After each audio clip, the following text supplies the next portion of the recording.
ओम शांति। अॼु जी मिली तारीख़ आहे 9/5/2025। अॼु मिठा मिठा बाप दादा चवनि था मीठे मीठे ॿार तव्हांखे नशो रहणो खपे कि जंहिं शिव जी सभी पूजा कंदा आहिनि उहा हाणे असांजो बाप ठहियो आहे। असां उन जे सम्मुख वेठा आहियूं। तव्हांखे नशो रहणो खपे कि जंहिं शिव जी सभी पूजा कंदा आहिनि उहा हाणे असांजो बाप ठहिया आहिनि। असां उन्हनि जे सम्मुख वेठा आहियूं। प्रश्न: मनुष्य भॻवान सां क्षमा छो मांगदा आहिनि? छा उन्हनि खे क्षमा मिलंदी आहे? उत्तर आहे: मनुष्य सम्झंदा आहिनि कि असां जो पाप कया आहिनि उन्हनि जी सजा भॻवान धर्मराज सां दिलाईंदा आहिनि, इन जे लाइ क्षमा मांगदा आहिनि।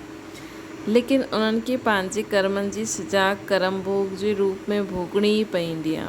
भॻवान उन्हनि खे कोई दवाई न ॾींदा आहिनि। गर्भ जेल में भी सजायूं भोगणियूं आहिनि। साक्षात्कार थींदो आहे कि तव्हां इहा कयो। ईश्वर डायरेक्शन ते न हलियो इन करे तव्हांखे इहा सजा मिली। गीता: तूं राति गवाए सोई करे। ओम शांति। ये कंहिं चयो? रूहानी बाप चई। उहा आहे ऊच ते ऊच, सभी मनुष्यनि खां बि ऊच उहा असांजो बाबा आहे। सभी आत्माउनि खां बि ऊच। सभिनि में आत्मा ई आहे न। शरीर त पाठ वॼाइण लाइ मिलंदो आहे। हाणे तव्हां ॾिसंदा आहियो सन्यासी आदि जे शरीरनि जो बि केतिरो मान थींदो आहे। पंहिंजे गुरू आदि जी बि केतिरी महिमा कंदा आहिनि। इहे बेहद जो बाप त गुप्त आहे न। तव्हां ॿार सम्झंदा आहियो शिव बाबा ऊच ते ऊच, उन्हनि सां ऊचो कोई आहे न। धर्मराज बि उन्हनि सां गॾु आहे, छो जो भक्ति मार्ग में क्षमा मांगदा आहिनि न। हे भॻवान क्षमा करो। हाणे भॻवान छा कंदा? हिते गवर्नमेंट त जेल में विझंदी, उहा धर्मराज गर्भ जेल में दंड ॾींदा आहिनि। भोगना त भोगणी पवंदी आहे, जंहिंखे कर्म भोग चइबो आहे। हाणे तव्हां ॼाणंदा आहियो कर्म भोग केरु भोगदा आहिनि, छा थींदो आहे? चवंदा आहिनि हे प्रभु क्षमा करो। चवंदा आहिनि हे प्रभु क्षमा करो, दुख रो सुख ॾियो। हाणे भॻवान कोई दवाई कंदा आहिनि छा? उहो त कुझु करे न सघनि, तॾहिं भॻवान खे छो चवंदा आहिनि? छो जो भॻवान सां गॾु पोइ धर्मराज बि आहे। बुरो कमु करण सां ज़रूरु भोगना त मिलंदी, त भॻवान सां ई क्षमा मांगे वठंदा आहिनि ताकी उहो धर्मराज खे मना करे।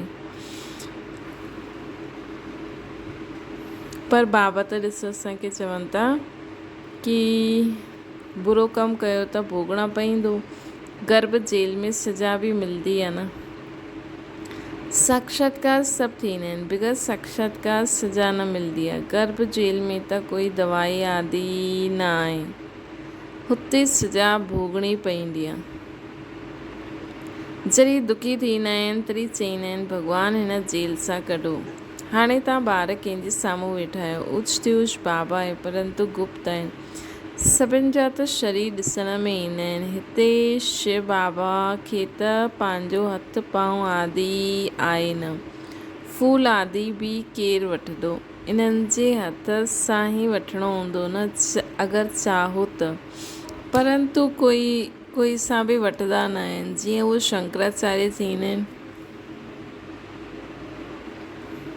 असांखे कोई छुए न, त बाप चवंदा आहिनि असां पतितनि खे असां पतितनि जो कुझु बि कीअं वठी सघंदा आहियूं? असांखे फूल आदि जी दरकार न आहे। भक्ति मार्ग में सोमनाथ आदि जे मंदर ठाहींदा आहिनि, फूल चढ़ाईंदा आहिनि, परंतु मूंखे त शरीर ई न आहे। आत्मा खे कोई छुए कीअं, है न? बाबा खे त शरीर ई न आहे, आत्मा खे कोई छुए कीअं? आत्मा खे थोरी असां पकड़े सघंदा आहियूं। चवंदा आहिनि असां पतितनि सां फूल कीअं वठंदासीं?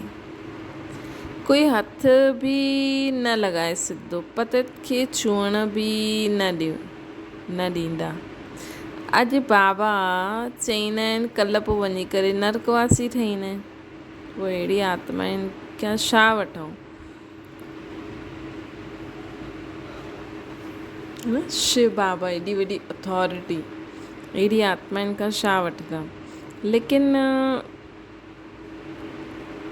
असां वटि त असां भले ई ज्ञान मार्ग में हलूं था, लेकिन किथे किथे माण्हुनि खे गृहस्थी में रहणो पवंदो आहे, त उहो बि अगरि उन्हनि खां हीअं छुआछूत कंदा त पोइ ठीकु न आहे।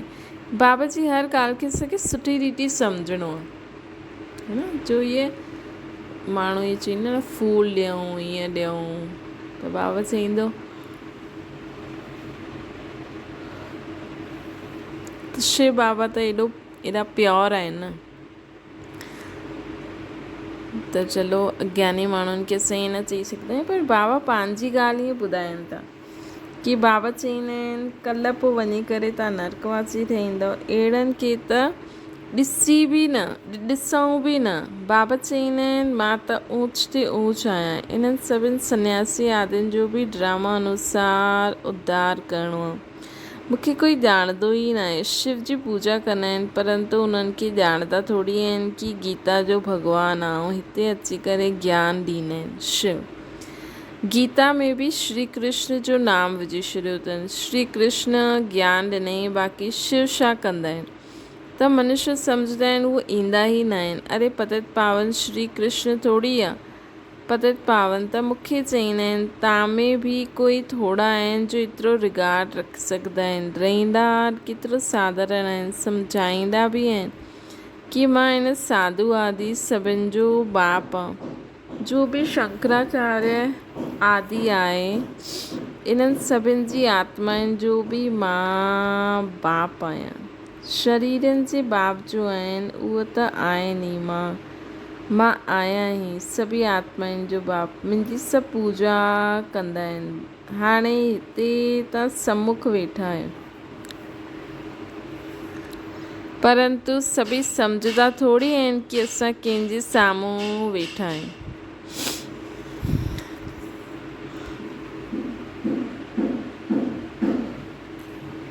त सम्झो जीअं ॿाहिरां जो माण्हुनि खे अॼु प्राइम मिनिस्टर अची वञे, किथे प्रेसिडेंट अची वञे, त माण्हू केॾो उन्हनि जे अॻियां पुठियां घुमंदा आहिनि, है न। उहो सम्झ एॾो वॾो नेता आहे, एॾो वॾो हीरो आहे, एॾी वॾी हीरोइन आहे, लेकिन हिते त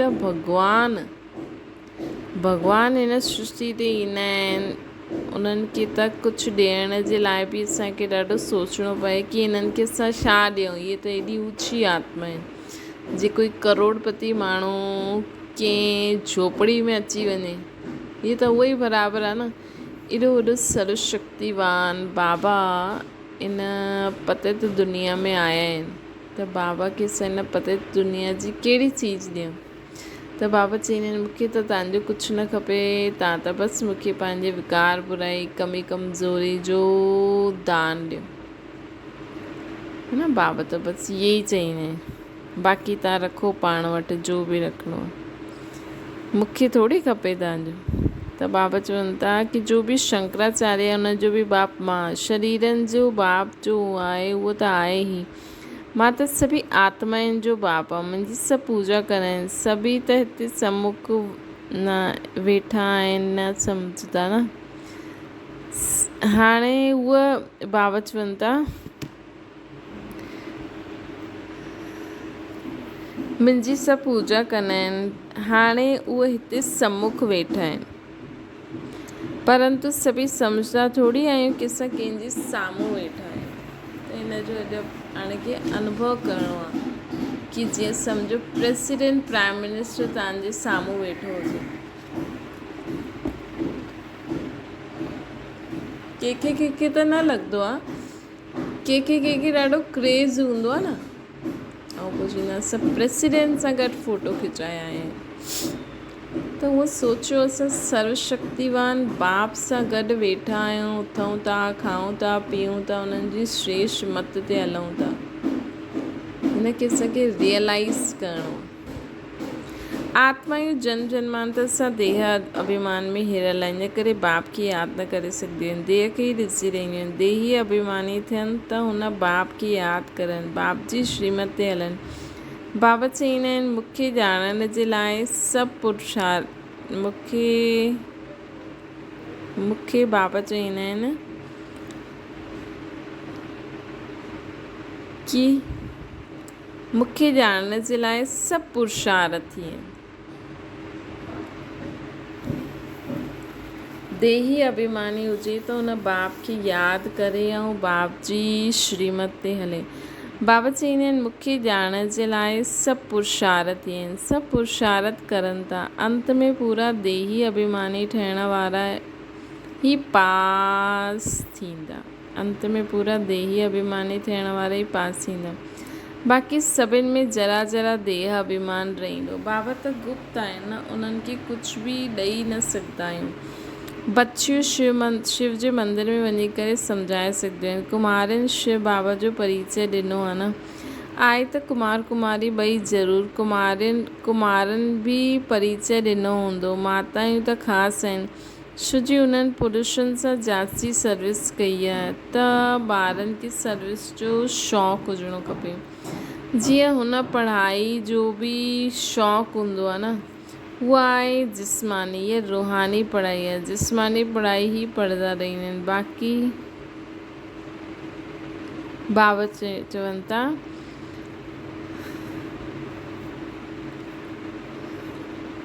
कि कुमार कुमारियूं त ॿई आहिनि। कुमारनि बि परिचय ॾिनो हूंदो न, माताऊं त ख़ासि आहिनि, छो जी उन्हनि पुरुषनि सां जास्ती सर्विस कई आहे, त ॿारनि खे सर्विस जो शौक़ु हुजिणो खपे। जीअं हुन पढ़ाई जो बि शौक़ु हूंदो आहे, उहो जिस्मानी ऐं रूहानी। जिस्मानी पढ़ाई पढ़ंदा आहिनि, उहो ड्रिल आदि सिखंदा आहिनि, मिलंदो त कुझु न आहे। सम्झो हाणे कंहिंजो जनमु थियो, कंहिंजो ॿारु ॼमियो त धूमधाम सां हुनजी छठी मल्हाईंदा, परंतु उहो पाईंदो छा? एतिरो समय न आहे जो कुझु पाए सघे। हितां खां बि वञी करे जनमु वठंदा आहिनि, है न। जीअं हुन पढ़ाई में शौक़ु हूंदो आहे, उहो जिस्मानी ऐं रूहानी। जिस्मानी पढ़ाई पढ़ंदा आहिनि, ड्रिल आदि सिखंदा आहिनि, मिलंदो कुझु न आहे। सम्झो हाणे कंहिंजो ॿारु ॼमियो, धूमधाम थियो, छठी थी, परंतु उहो पाईंदो छा? एतिरो समय ई न आहे जो कुझु पाए। हितां खां वञी करे जनमु वठंदो, हितां खां बि वञी करे पोइ जनमु वठंदो, परंतु उहो सम्झंदो त कुझु न।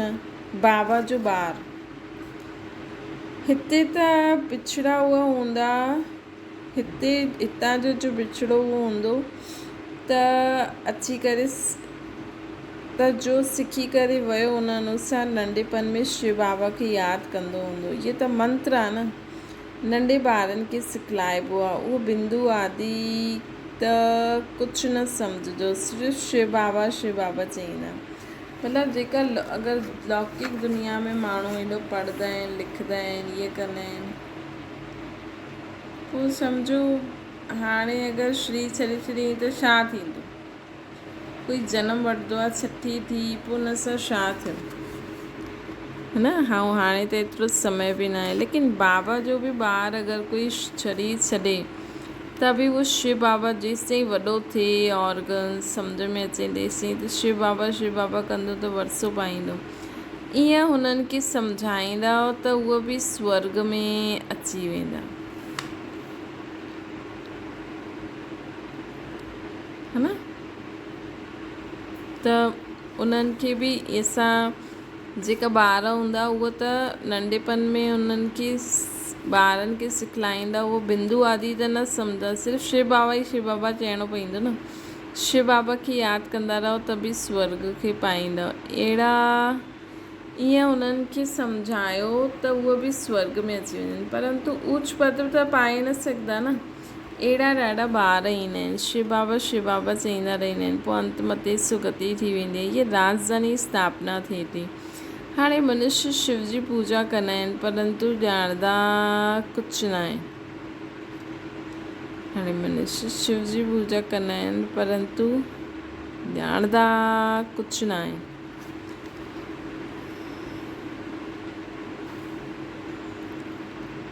बाबा चवनि था कि जंहिंजी पूजा कंदा आहिनि उन्हनि खे ॼाणणो त खपे न। शिव बाबा चईंदा रहंदा आहिनि। बाबा चईंदा आहिनि कि हाणे परंतु जीअं नंढो ॿारु शिव चईंदो आहे, सम्झंदो न आहे। हिते बि पूजा कंदा आहिनि, परंतु पहचान कुझु न आहे।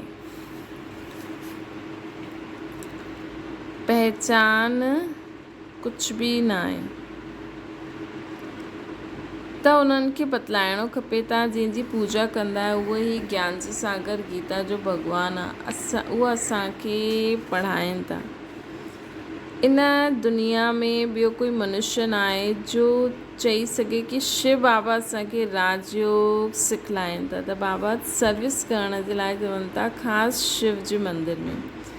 हाणे वैसे ई छुटियुनि जो समय हूंदो आहे त शिव जा मंदिर मथे जेका बि हूंदा आहिनि सभिनी धार्मिक स्थाननि में वैसे ई भीड़ रहंदी आहे न, सभु छुटी मल्हाइण वेंदा आहिनि। त बाबा चवनि था हाणे अहिड़ी कोई युक्ति रचो कि असां उन्हनि सभिनि खे बि शिव बाबा जो परिचय ॾेई छॾूं।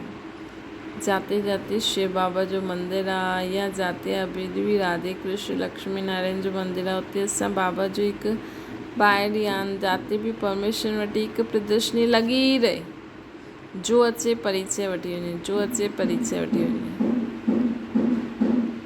त बाबा चवनि था कि हितां जी पूजा कंदा आहिनि परंतु पहचान त कुझु न आहे न, हिते बि पूजा आदि कंदा आहिनि दुनिया में। त उन्हनि खे बतलाइणो खपे कि शिव बाबा ज्ञान जो सागर गीता गीता जो भॻवानु आहे, उहो असांखे पढ़ाइनि था। हिन दुनिया में ॿियो कोई मनुष्य न आहे जो चई सघंदो आहे शिव बाबा असांखे पढ़ाइनि था। सिर्फ़ु ॼाणंदा हुजनि त बि सो बि भुलिजी वेंदा आहिनि। हिन दुनिया में ॿियो कोई मनुष्य न जो चई सघे शिव बाबा असांखे राजयोग सिखाइनि था, ईअं चई सघंदा। इहे सिर्फ़ु तव्हां ॼाणंदा आहियो सो बि भुलिजी वेंदा आहियो। भॻवान वाच्य मां तव्हांखे राजयोग सिखायां थो। कंहिं चयो भॻवान वाच्य काम आहे शत्रु आहे, हिन ते जीत पायो। पुराणी दुनिया जो संन्यास करो, उहो कोई बाबा चवनि था कि श्री कृष्ण आचार्य बि न चई सघंदासीं, हू त नंढो ॿारु आहे। दुनिया जो इहो मंत्र आहे, हू त नंढो ॿारु आहे। सतयुग में ज्ञान मंत्र जी दरकार ई न रहंदी। सतयुग में ज्ञान मंत्र जी सतयुग में ज्ञान जी दरकार ई न रहंदी। जाते जाते शिव जा मंदिर आहिनि हुते तव्हां ॿार ॾाढी सुठी सेवा करे सघंदा आहियो। शिव जे मंदरनि में वञो, माताउनि खे वञणु सुठो आहे, कन्याऊं वेंदियूं त सुठो न, ॿियो सुठो आहे। हाणे त असांखे बाबा राज्य भाग्य, बाबा खां राज्य भाग्य वठिणो आहे। बाप असांखे पढ़ाईंदा आहिनि, पोइ असां महाराजा महारानी ठहींदा आहियूं। ऊच ते ऊच बाबा ई अहिड़ा शिक्षक आहिनि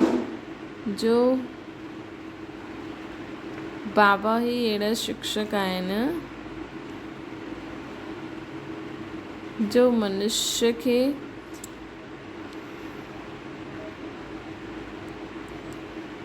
बाबा चवनि था ॾिसो हाणे त तव्हांखे बाबा राज्य भाग्य बाबा खां वठिणो आहे। बाबा पढ़ाईंदा आहिनि असांखे, असां वञी करे महाराजा महारानी ठहींदा आहियूं।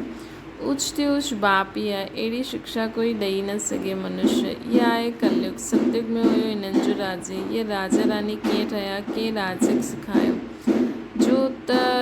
जो सतयुग जा मालिक हूंदा उन्हनि खे कोई बि कुकर्म न करिणो।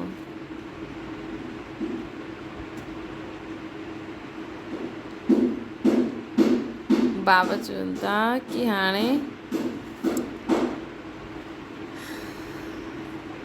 जंहिंजी तव्हां पूजा कंदा आहियो उहो तव्हांखे पढ़ाए करे पोइ सतयुग जो मालिक ठाहींदा आहिनि। ब्रह्मा द्वारा स्थापना, विष्णु द्वारा पालना।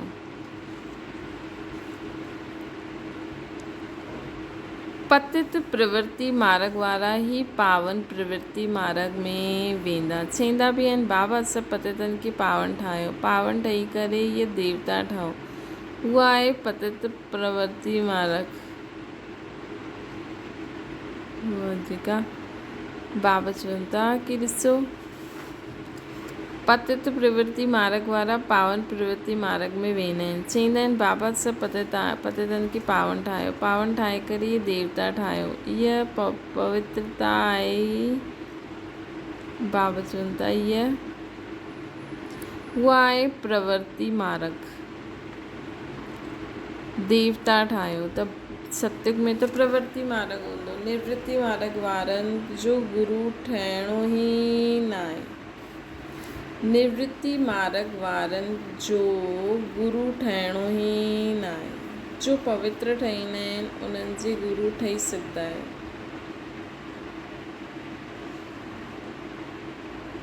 अहिड़ा ॾाढा कंपेनियन बि रहंदा आहिनि। विकार जे लाइ शादी न कंदा आहिनि त तव्हां ॿार ईअं सर्विस करे सघंदा आहियो।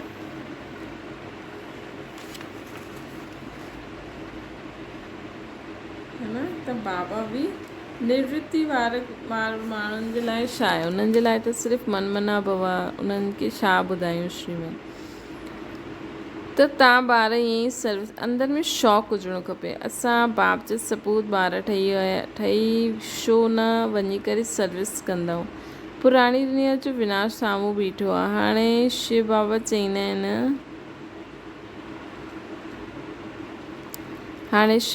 आहिनि कि श्री कृष्ण त ॿियो न थी सघे न।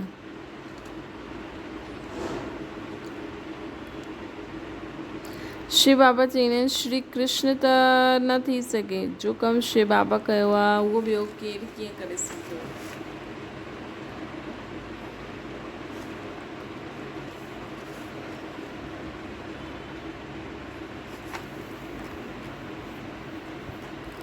बाबा चवनि था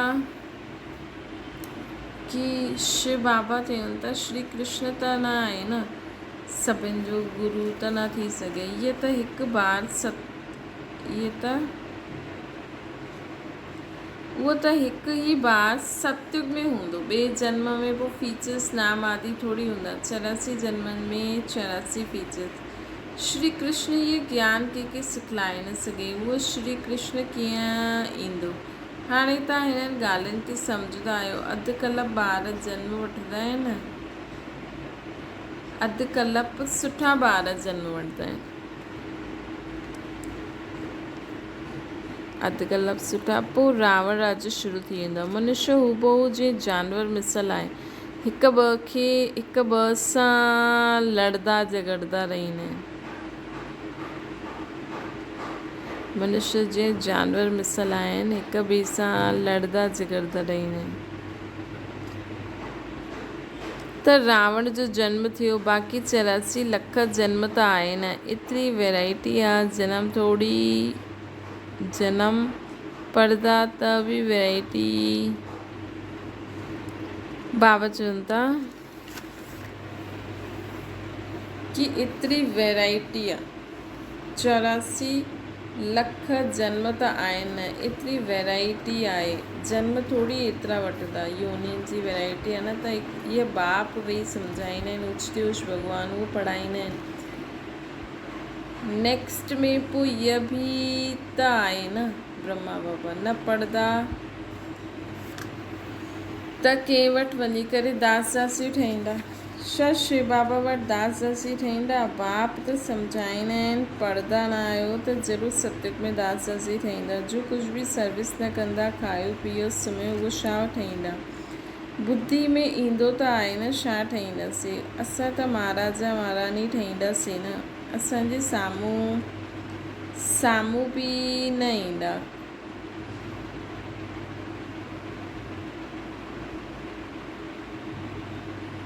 बाबा चवनि था कि पढ़ंदा लिखंदा त लक्ष्मी नारायण महाराजा महारानी ठहींदा। असांजे साम्हूं बि न ईंदा। ख़ुदि बि सम्झी सघंदा आहिनि ईअं असां ठहींदासीं।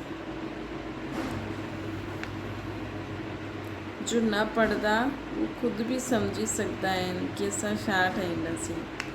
परंतु पोइ बि शर्म किथे आहे। असां पंहिंजी उन्नति करे कुझु पायूं, कुझु वठी वठूं, सम्झंदा न आहिनि। तॾहिं बाबा चवंदा आहिनि इहे न सम्झो। इहे ब्रह्मा चवंदा आहिनि हमेशह शिव बाबा जे लाइ सम्झो।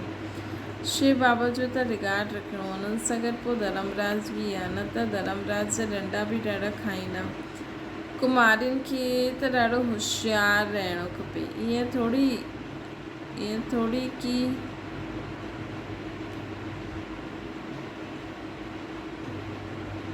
बाबा चवनि था कुमारियुनि खे त ॾाढो ई होशियारु हुजिणो खपे, ईअं थोड़ी चईंदा आहिनि कोई बात की, ईअं न चईंदा आहिनि की हिते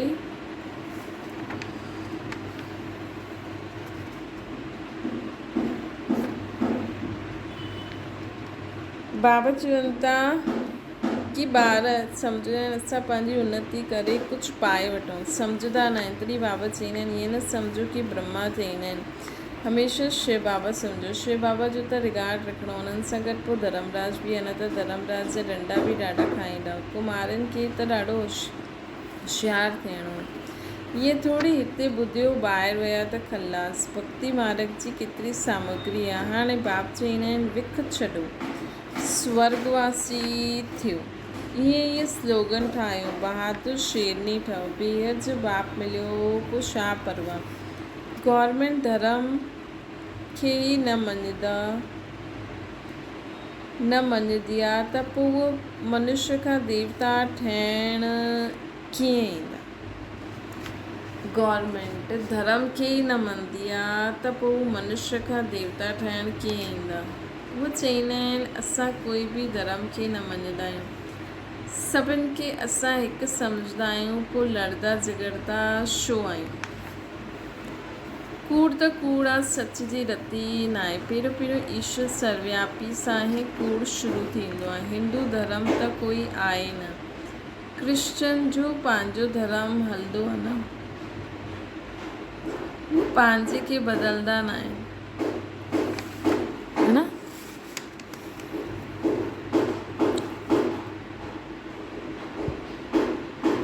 क्रिश्चन धर्म वारा पंहिंजे खे बदलंदा न आहिनि, असां त पंहिंजे धर्म खे बदिले छॾियो न। इहे हिकु धर्म आहे जो पंहिंजे धर्म खे बदिले करे हिंदू चई ॾींदा आहिनि, पोइ नाम कीअं रखंदा आहिनि, श्री फलाना फलाना। हाणे श्री अर्थात श्रेष्ठ काथे, श्रीमत बि कंहिंजी न आहे, इहे त उन्हनि जी आयरनेजेड मत आहे, उन्हनि खे श्रीमत कीअं चई सघंदा आहियूं। हाणे तव्हां कुमारियूं खड़ी थी वञो त कोई खे बि सम्झाए सघंदा आहियूं, परंतु योग युक्त सुठी होशियार बच्चियूं खपनि। अच्छा मीठी मीठी सिकियल ते ॿारनि प्रति माता पिता बाप दादा जो यादि प्यार ऐं गुड मॉर्निंग। रूहानी बाप जी सभिनि रूहानी ॿारनि खे नमस्ते। असांजी बि रूहानी माता पिता बाप दादा खे यादि प्यार गुड मॉर्निंग ऐं नमस्ते। धारणा जे लाइ मुख्य सार, पंहिंजी उन्नति करण लाइ बाप जी सर्विस में सदा तत्पर रहणो आहे। सिर्फ़ु खाइणु पीअणु सुम्हणु इहा आहे पद गवाइणु। ॿियो आहे बाप जो पढ़ाई जो रिगार्ड रखिणो आहे, बाप जो पढ़ाई जो रिगार्ड रखिणो आहे। देही अभिमानी ठहिण जो पूरो पुरुषार्थ करिणो आहे। बाप जी शिक्षाउनि खे धारण करे सपूत ॿार ठहिणो। वरदाना, सेवा कंदे उपराम स्थिति में रहण वारा योग युक्त युक्ति युक्त सेवादारी ठहूं। जो योग युक्त युक्ति युक्त सेवादारी आहिनि उहे सेवा कंदे बि सदा उपराम रहंदा आहिनि। ईअं न सेवा ज़्यादा इन करे अशरीरी न ठही सघंदा आहिनि, लेकिन यादि रहे कि मुंहिंजी सेवा न आहे, बाबा ॾिनी अथई त निर्बंधन रहंदो। ट्रस्टी आहियां, बंधन मुक्त आहियां, अहिड़ी प्रैक्टिस करो। असां ट्रस्टी आहियूं, बंधन मुक्त आहियूं, अहिड़ी प्रैक्टिस करो। अतीत समय हाणे सेवा भले केतिरी विस्तार आहे, लेकिन बाबा चए स्टॉप। असां परमधाम निवासी, पोइ सेवा जो कोई संकल्प न ॾियणो खपे। अति जे समय अंत जी स्टेज, कर्मातीत अवस्था जो अभ्यास करो। जीअं विच में संकल्पनि जी ट्रैफिक खे कंट्रोल कंदा आहियो, ईअं अति जे समय अंत जी स्टेज जो अनुभव करो, तॾहिं अंत जे समय पास विद ऑनर्स थी सघंदासीं। स्लोगन आहे शुभ भावना कारण के निवारण में परिवर्तन करे ॾींदी आहे। असांजी शुभ भावना कारण खे निवारण में परिवर्तन। जंहिं बि कारण कुझु थियो लेकिन असां शुभ भावना रखंदासीं त हुनजो निवारण थी वेंदो। अव्यक्त इशारो रूहानी रॉयल्टी ऐं प्योरिटी जी पर्सनैलिटी धारण करो। पवित्रता ब्राह्मण जीवन जे विशेष जन्म जी विशेषता आहे। पवित्र संकल्प ब्राह्मणनि जी बुद्धि जो भोजन आहे। पवित्र संकल्प ब्राह्मणनि जी बुद्धि जो भोजन आहे। पवित्र दृष्टि ब्राह्मणनि जी अखनि जी रोशनी आहे। पवित्र कर्म ब्राह्मण जीवन जो विशेष धंधो आहे। पवित्र संबंध संपर्क ब्राह्मण जीवन जी मर्यादायूं आहिनि। अहिड़ी महान चीज़ खे अपनाइण में महिनत न करो, हठ सां न अपनायो। ये पवित्रता त तव्हांखे तव्हांजे जीवन जो वरदान आहे। अच्छा, ओम शांति। बाबा खे यादि करो।